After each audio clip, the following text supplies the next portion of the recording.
Shadows in the park. The late afternoon sun painted the park in hues of gold and crimson, its rays casting long shadows over the neatly trimmed grass. Officer Tom Grady, a seasoned member of the force, stood by his patrol car, scanning the park with a practiced eye. His boots shifted slightly on the gravel, a subtle sign of his unease. The park was quiet, too quiet, as far as Tom was concerned. Years of patrolling this neighborhood had taught him to trust his gut, and today, his instincts were on high alert. Tom preferred days that kept him busy. Arrests, disputes, even writing tickets, anything to stave off the creeping feeling of inadequacy that lurked beneath his badge. Today, however, offered none of the usual distractions. A few joggers and dog walkers milled about, their movements serene and predictable. Yet Tom couldn't shake the sensation that something was amiss. His eyes landed on a woman seated alone on a bench near the pond. She appeared calm, engrossed in the pages of a thick book. Her polished demeanor caught his attention, a tailored coat draped neatly over her shoulders, and a leather bag resting beside her.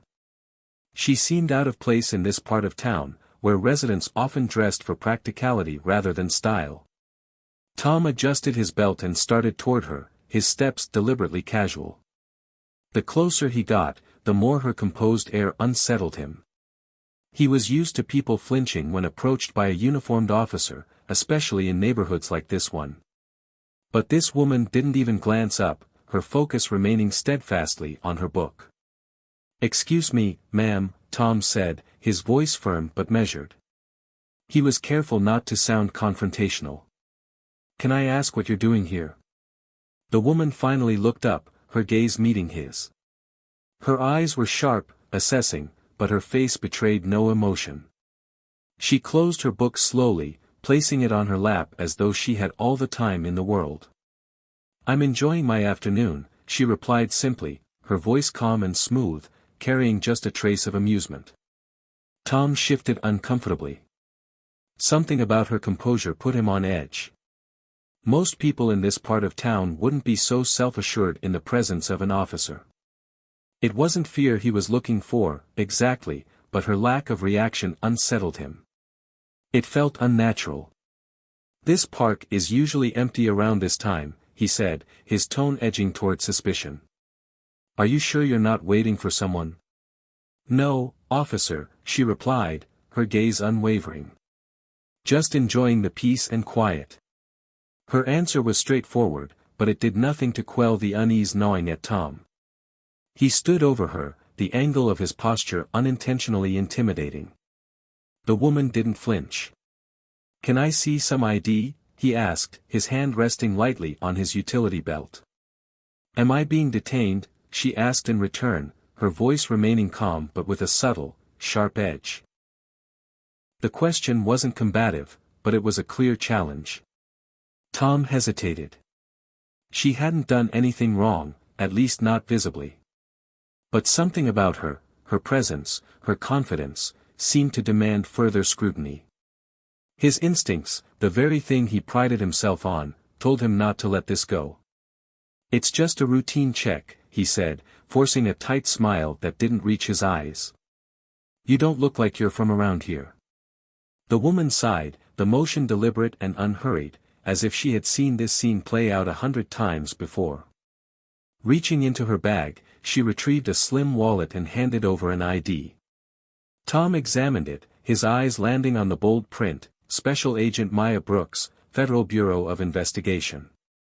For a moment, his mind went blank. An FBI agent?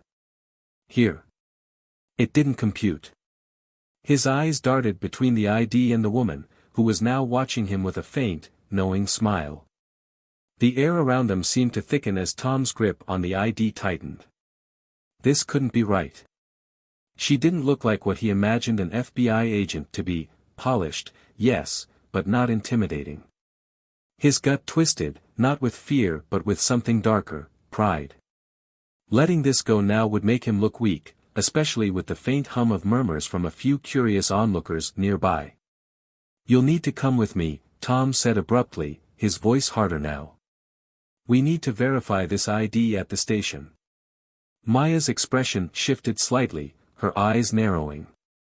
She didn't argue, but Tom could sense the steel beneath her calm exterior.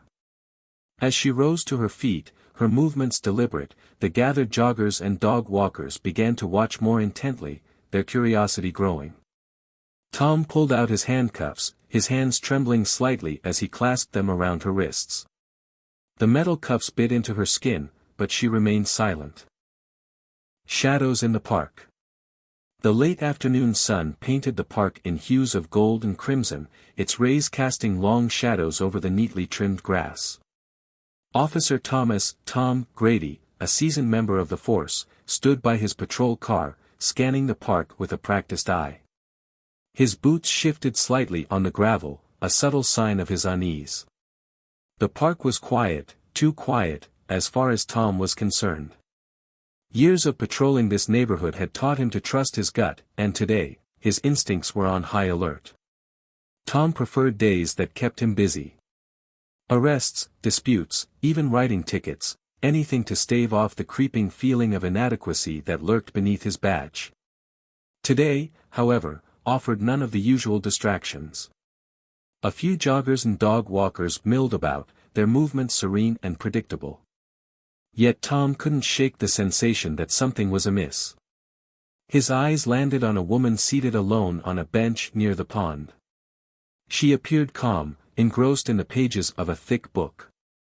Her polished demeanor caught his attention, a tailored coat draped neatly over her shoulders, and a leather bag resting beside her.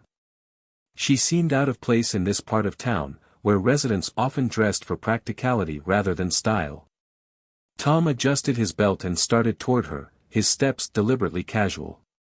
The closer he got, the more her composed air unsettled him. He was used to people flinching when approached by a uniformed officer, especially in neighborhoods like this one. But this woman didn't even glance up, her focus remaining steadfastly on her book.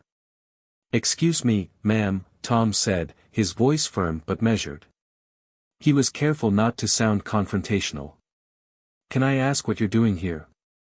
The woman finally looked up, her gaze meeting his. Her eyes were sharp, assessing, but her face betrayed no emotion. She closed her book slowly, placing it on her lap as though she had all the time in the world. "I'm enjoying my afternoon," she replied simply, her voice calm and smooth, carrying just a trace of amusement. Tom shifted uncomfortably. Something about her composure put him on edge. Most people in this part of town wouldn't be so self-assured in the presence of an officer. It wasn't fear he was looking for, exactly, but her lack of reaction unsettled him. It felt unnatural. "This park is usually empty around this time," he said, his tone edging toward suspicion. "Are you sure you're not waiting for someone?"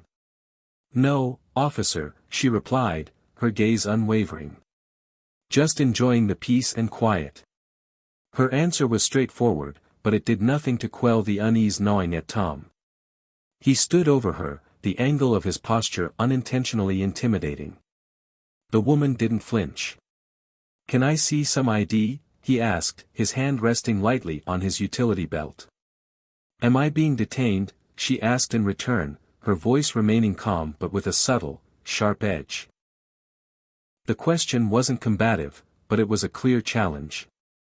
Tom hesitated. She hadn't done anything wrong, at least not visibly. But something about her, her presence, her confidence, seemed to demand further scrutiny. His instincts, the very thing he prided himself on, told him not to let this go. "It's just a routine check," he said, forcing a tight smile that didn't reach his eyes. "You don't look like you're from around here."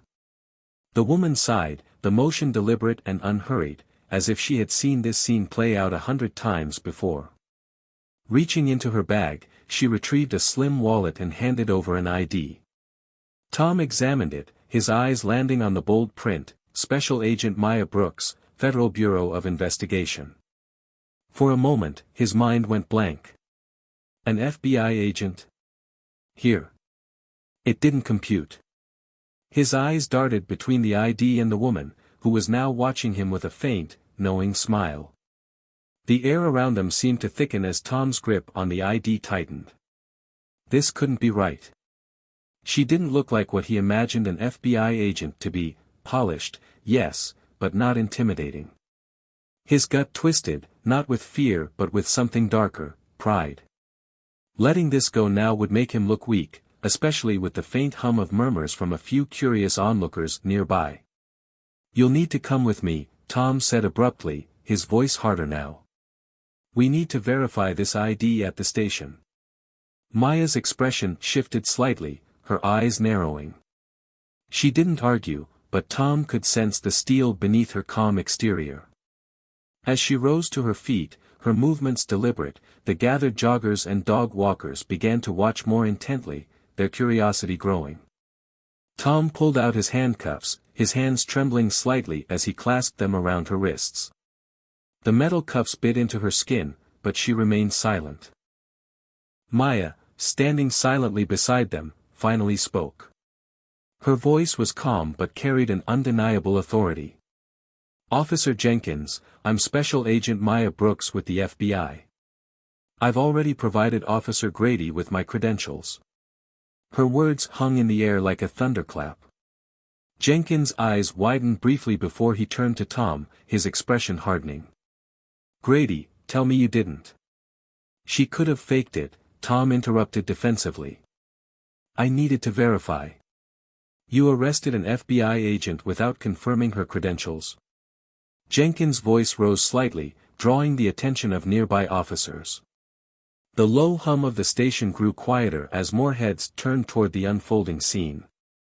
Tom's face flushed with a mix of embarrassment and defiance.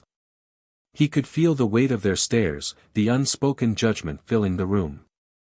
Jenkins shook his head, stepping back slightly as if distancing himself from the impending fallout. Before Tom could respond, the door to Captain Martinez's office opened. The captain, a tall and imposing figure with graying hair and sharp eyes, stepped out, his gaze immediately locking onto the small crowd forming around the processing desk. "What's going on here?" Martinez asked, his voice carrying the weight of authority. "Captain," Maya said, turning toward him with a composed smile. "I'm Special Agent Maya Brooks with the FBI. Officer Grady here seems to have mistaken me for a threat. I believe my credentials are in his possession." Martinez's eyes flicked to Tom, his expression unreadable. "Grady, is this true?" Tom swallowed hard, pulling Maya's ID from his pocket and handing it to the captain. Martinez examined it closely, his jaw tightening. The room was so silent that the sound of papers shuffling at a nearby desk seemed deafening.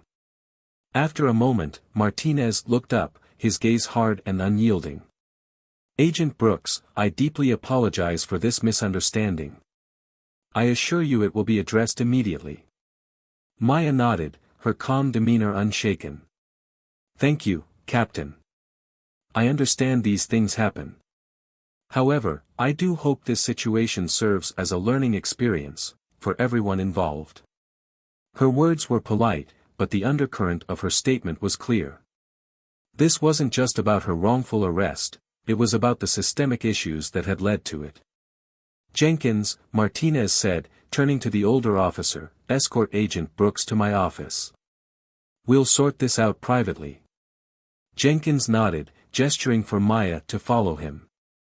As she walked away, her head held high, Tom felt the weight of her departure like a physical blow. The room, still thick with tension, seemed to press in on him from all sides.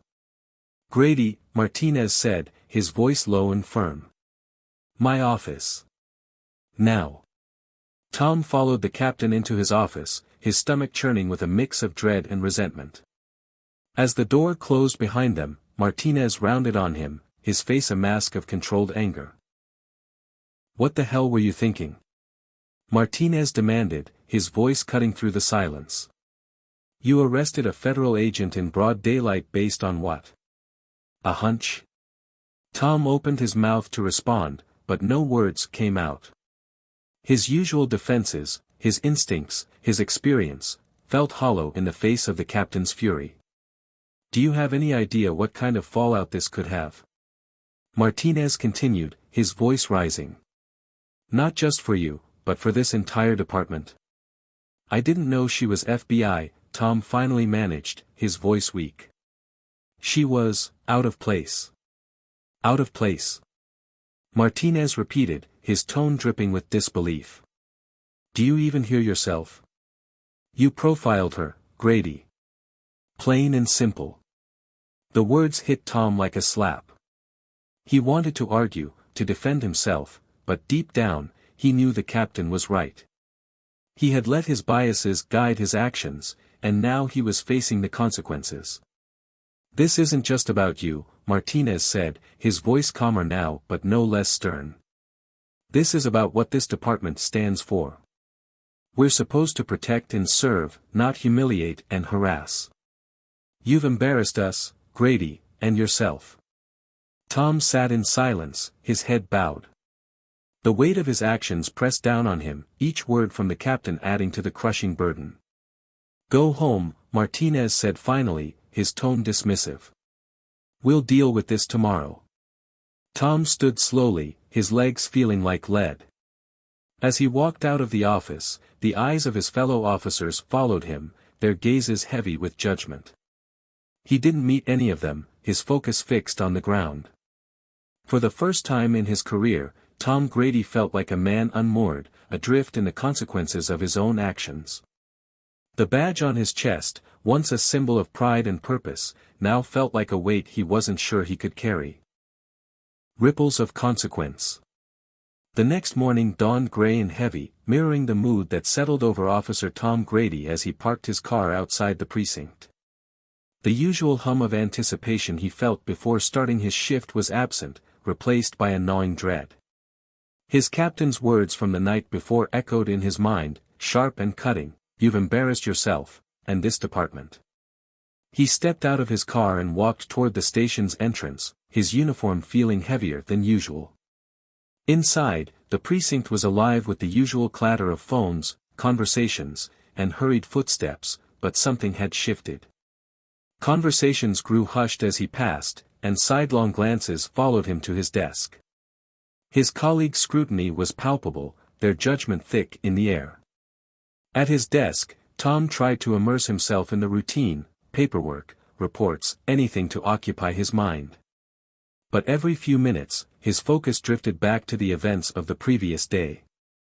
Special Agent Maya Brooks. The name alone was enough to send a wave of unease through him. He couldn't shake the image of her calm, piercing gaze as she stood in handcuffs. She hadn't raised her voice or fought back, but her composure had been far more damning than any outburst could have been. Tom had always prided himself on being a good cop, someone who followed his instincts and trusted his gut. But now, that same gut felt like a traitor. It had led him down a path of arrogance, and the fallout was just beginning. Grady, a voice snapped him out of his thoughts. He looked up to see Officer Brian Jenkins standing nearby, arms crossed. Jenkins' usually genial face was clouded with disappointment. "Captain wants to see you," Jenkins said flatly. Tom swallowed hard, nodding. The walk to Captain Martinez's office felt longer than usual, each step echoing in his ears. When he reached the door, he hesitated for a moment before knocking. "Come in," Martinez called. Tom entered to find the captain seated behind his desk, his expression unreadable. A thick file lay open before him, its pages scattered with reports and memos. Across from him sat Maya Brooks, dressed impeccably in a navy suit, her posture as composed as it had been the day before. Her presence in the room struck Tom like a physical blow. "Sit," Martinez ordered, motioning to the chair beside Maya. Tom obeyed, his throat dry as he avoided her gaze. The silence stretched for a moment before Martinez leaned back in his chair, fixing Tom with a stern look. "Agent Brooks has decided to file a formal complaint with Internal Affairs," Martinez said, his voice steady but firm. "She's also requested an investigation into yesterday's incident." Tom's stomach dropped. Internal Affairs was the last thing he wanted involved in this, but he knew better than to argue. "I understand," Tom said quietly, his voice strained. Maya finally spoke, her tone measured. I want to make one thing clear, Officer Grady. This isn't just about what happened to me. It's about what your actions represent. Yesterday, you made assumptions about who I was and why I was in that park, and those assumptions led to an abuse of your authority. This isn't an isolated incident, it's part of a larger problem. Her words cut deeper than Tom expected. He had anticipated anger, but this calm articulation of her disappointment was far worse. It stripped away his defenses, leaving him exposed. Agent Brooks has also expressed interest in conducting training sessions here at the precinct, Martinez continued. She believes, and I agree, that this department could benefit from addressing unconscious bias and the systemic issues that lead to incidents like this. Tom's head shot up, surprise etched across his face. Training sessions? With her? The thought filled him with a mix of relief and dread. On one hand, it was a chance to make amends. On the other, it meant confronting his own failings head-on. Maya turned to him, her gaze direct but not unkind. Officer Grady, this is an opportunity, not just for you, but for everyone here. Mistakes happen. What matters is how we choose to address them. Tom nodded, though he couldn't bring himself to meet her eyes. I understand, he murmured. The captain's phone buzzed, and he glanced at the screen before rising from his chair. I need to take this. You two stay here. Agent Brooks, I'll have Jenkins bring you some coffee. Martinez left the room, leaving Tom and Maya alone. The silence between them was deafening. Tom shifted uncomfortably, his mind racing for the right words. Agent Brooks, he began hesitantly, I want to apologize. For everything. I let my assumptions get the better of me, and She held up a hand, stopping him. Officer Grady, I've heard plenty of apologies in my career. What I care about is action. Words are easy. Change is hard. Her statement hung in the air, and Tom nodded again, his shame deepening. Her statement hung in the air, and Tom nodded again, his shame deepening. Maya's expression softened slightly, and she leaned forward, her voice quieter now. Do you know why I was in that park yesterday? Tom shook his head, his curiosity piqued. I grew up in this neighborhood, she said, her gaze distant. That park was where my father used to take me to read when I was a little girl. It's one of the few places around here that still feels like home. Her words hit him like a gut punch. He had assumed she didn't belong, but in reality, she had more of a connection to the park than he ever could. I wasn't there to cause trouble, Officer Grady, she continued. I was there because it reminded me of where I came from. And yesterday, you made me feel like I didn't belong in my own community. Tom's chest tightened. The weight of her words was almost unbearable. I'm sorry, he said again, his voice barely above a whisper. Maya studied him for a moment before nodding. Then prove it. When Martinez returned, the conversation shifted back to logistics, but Tom barely registered it. His mind was consumed with Maya's words and the realization of how deeply he had misjudged her. As the meeting concluded and she left the office, Tom watched her go, her calm demeanor unwavering. For the first time in his career, Tom Grady felt a crack in the foundation of who he thought he was. And as he sat alone in Martinez's office, he made a decision: he wouldn't let this mistake define him. Instead, he would use it to rebuild himself, piece by painful piece. The weight of redemption. The precinct's training room buzzed with a rare energy as officers shuffled in, their voices low with curiosity and skepticism. Word of the mandatory bias training had spread quickly, along with the story of Officer Grady's arrest of a federal agent. For many, it was a mix of gossip and discomfort, a chance to see their usually self-assured colleague humbled and a forced reckoning with issues often swept under the rug. Tom sat in the back row, his posture stiff and his eyes fixed on the projector screen at the front of the room. He had spent the past few days grappling with a whirlwind of emotions: shame, anger, defensiveness, and, though he hated to admit it, relief. Relief that he had a chance to address his actions rather than having his career abruptly ended. Yet, the path ahead felt daunting. Facing his colleagues, many of whom now regarded him with thinly veiled judgment, was its own punishment. Special Agent Maya Brooks entered the room with the same poised confidence that had unnerved Tom during their first encounter. She wore a crisp navy suit, her FBI credentials clipped neatly to her blazer. As she set up her presentation at the podium, the chatter in the room died down. Every eye was on her. "Good morning," she began, her voice calm yet commanding. "I'm Special Agent Maya Brooks, and today we're going to talk about unconscious bias and how it can affect policing." Tom felt his stomach churn as her gaze swept across the room, landing briefly on him. There was no malice in her expression, but the weight of her presence was undeniable. He shifted in his seat, wishing he could disappear. "As officers, you face split-second decisions every day," Maya continued. "Your instincts are your greatest asset, but they can also be your greatest liability if they're influenced by biases you don't recognize." She clicked to the first slide, a simple title, "Bias, the Unseen Barrier to Justice." The room remained silent as she began to unpack the concept, weaving in research, statistics, and real-world examples. Her tone was firm but approachable, her words laced with both authority and understanding. Tom found himself leaning forward despite his discomfort. The scenarios she described, stopping someone because they didn't look like they belonged, assuming guilt based on appearance, hit far too close to home. Each example felt like a mirror reflecting his own actions, and he couldn't look away. Maya paused, letting her words sink in before addressing the elephant in the room. "Now, I want to share a personal story," she said, her gaze steady. "A few days ago, I was arrested in a public park while reading a book. The officer who detained me acted on a gut feeling, a feeling that I didn't belong there. That officer is in this room today." A ripple of tension swept through the room.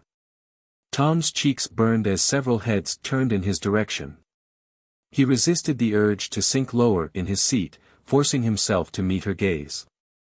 "But I'm not here to call anyone out," Maya said firmly, her voice softening slightly. "I'm here to call us all in. Because this isn't about one officer or one incident. It's about a culture that allows these assumptions to go unchecked."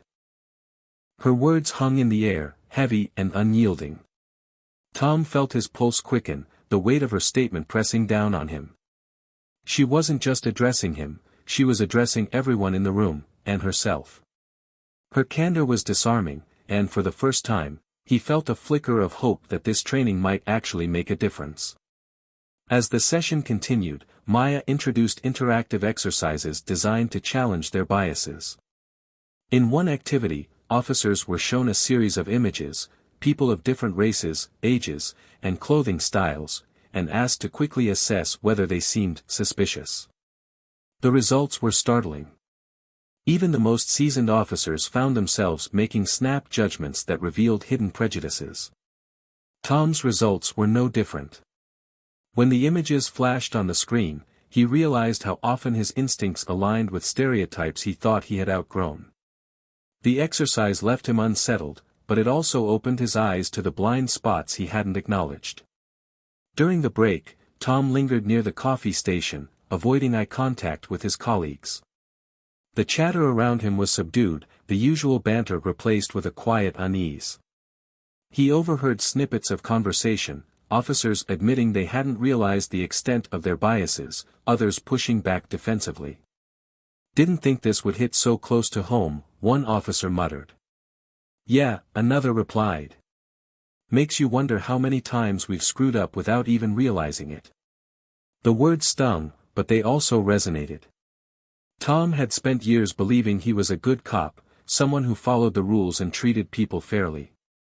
Now, he was forced to confront the gap between his intentions and his impact. When the session resumed, Maya shifted the focus to solutions.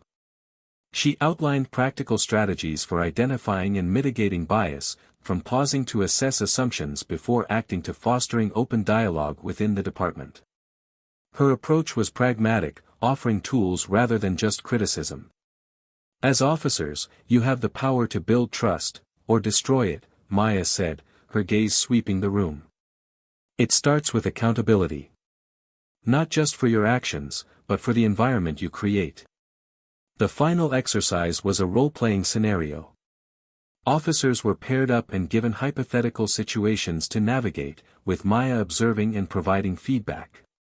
Tom was paired with Jenkins, whose no-nonsense demeanor kept him on edge. Their scenario involved responding to a call about a suspicious person in a wealthy neighborhood. As Tom played out the interaction, he caught himself falling into familiar patterns, approaching with suspicion, assuming guilt before innocence. Jenkins didn't let it slide.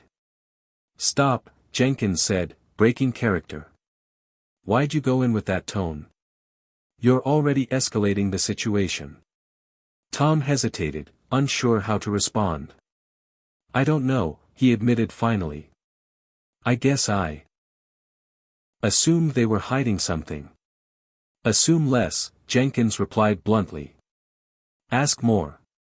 Maya approached, her expression neutral but her eyes thoughtful. "Good observation, Officer Jenkins," she said. "Tom, think about how your assumptions are shaping the outcome. What's a different way you could approach this?" Tom nodded, replaying the scene in his mind.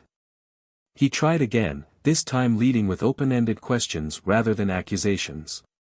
The difference was immediate, the tension in the scenario eased, and the interaction felt more collaborative. "Better," Maya said, her tone encouraging. "Remember, your approach sets the tone. It's not just about enforcing the law, it's about building trust." By the end of the session, the room felt different.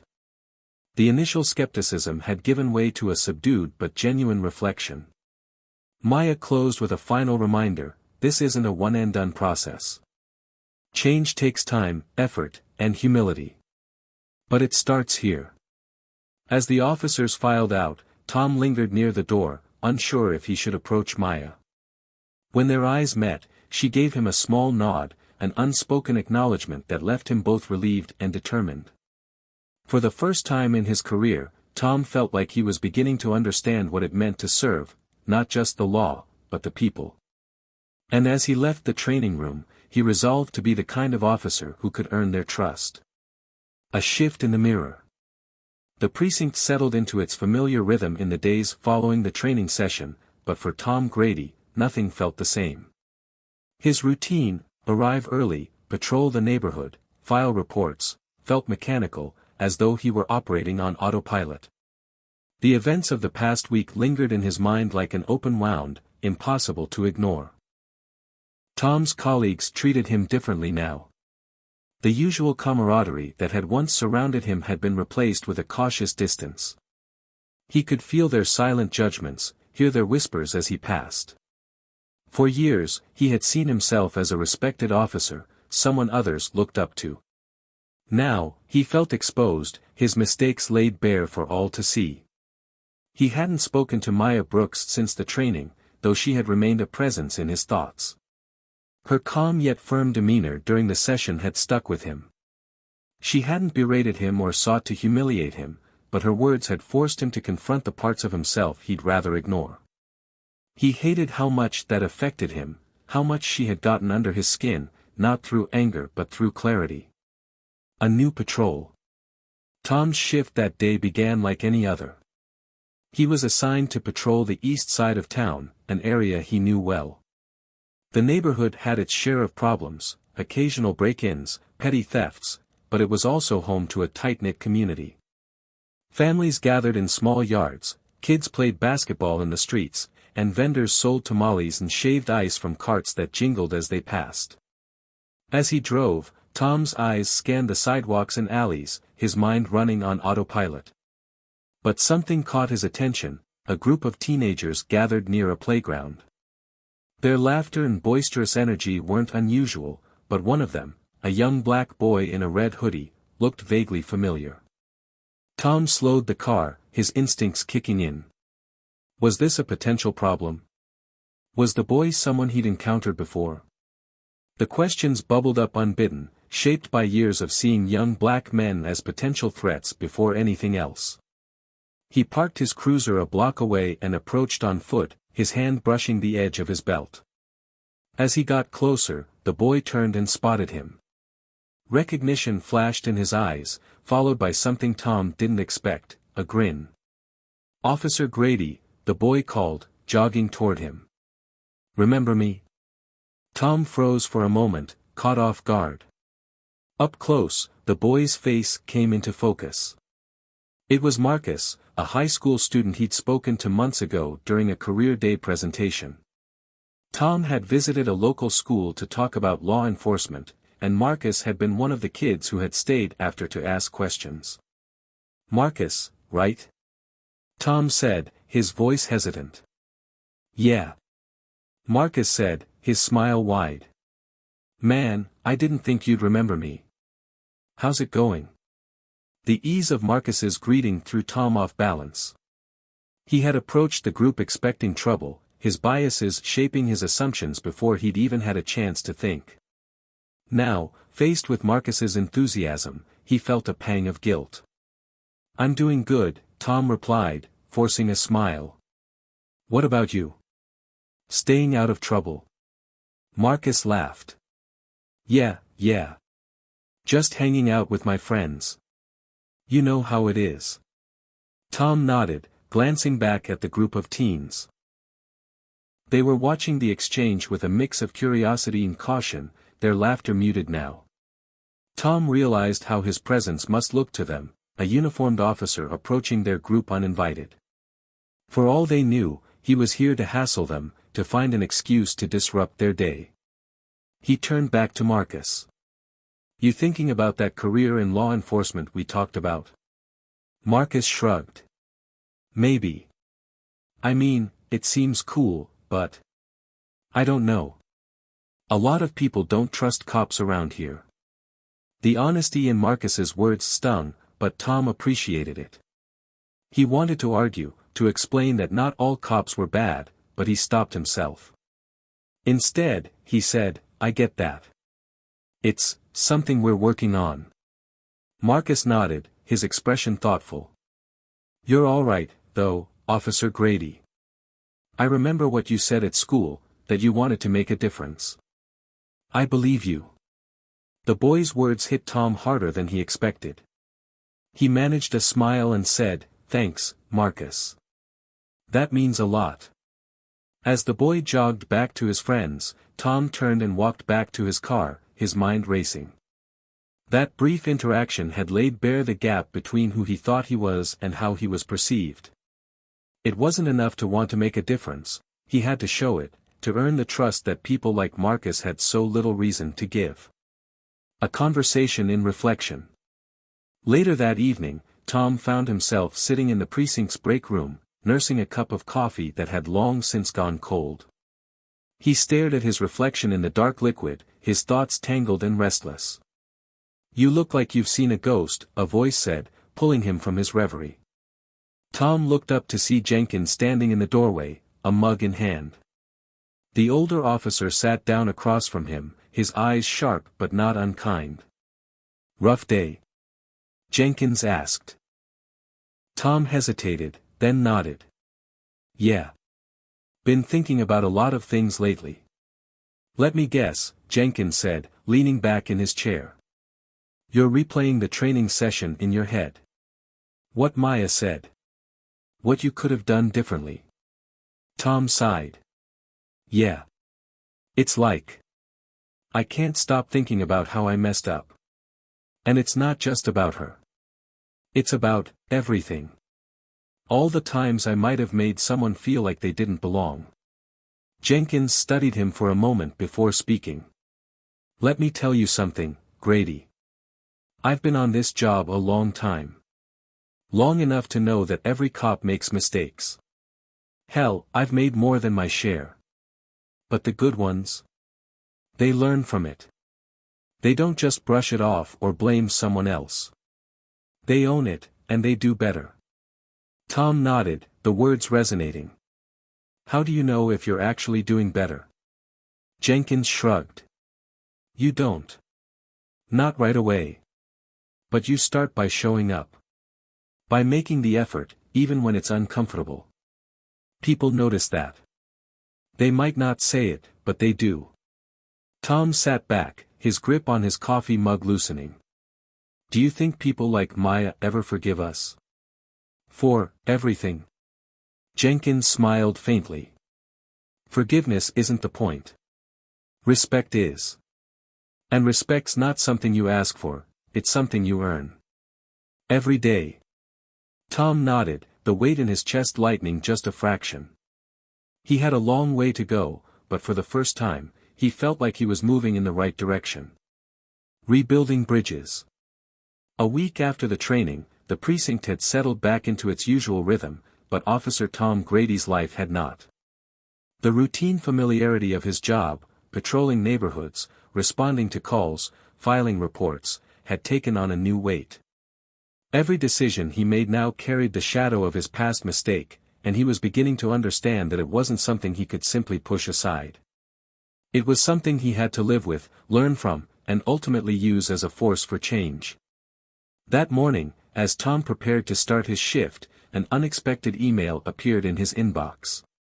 It was from Special Agent Maya Brooks. The subject line read, "Follow-up and next steps." For a moment, he just stared at it, the words blurring slightly as anxiety crept into his chest. Opening the email, he was surprised to find an invitation, not for more scrutiny, but for a chance to collaborate. The proposal. Tom sat in Captain Martinez's office later that afternoon, the email printed and folded neatly in his lap. Maya's proposal was straightforward, a partnership between the FBI and the precinct to develop a community outreach program. The goal was to bridge the gap between law enforcement and the neighborhoods they served, starting with the one where Tom had arrested her. Captain Martinez leaned back in his chair, scanning the document. "This is unexpected," he said finally, his tone neutral but thoughtful. "You think you're up for it?" Tom hesitated. "I don't know," he admitted. "But I think I have to try." Martinez nodded. "Good. Because if anyone needs to be a part of this, it's you." The captain's words, though blunt, carried a strange kind of encouragement. Tom left the office with a mix of trepidation and determination. Maya had extended an olive branch, not just to him, but to the department, and he wasn't about to let it go to waste. The first meeting. The community center was a modest building with peeling paint and a worn sign that read, "East Side Neighborhood Hub."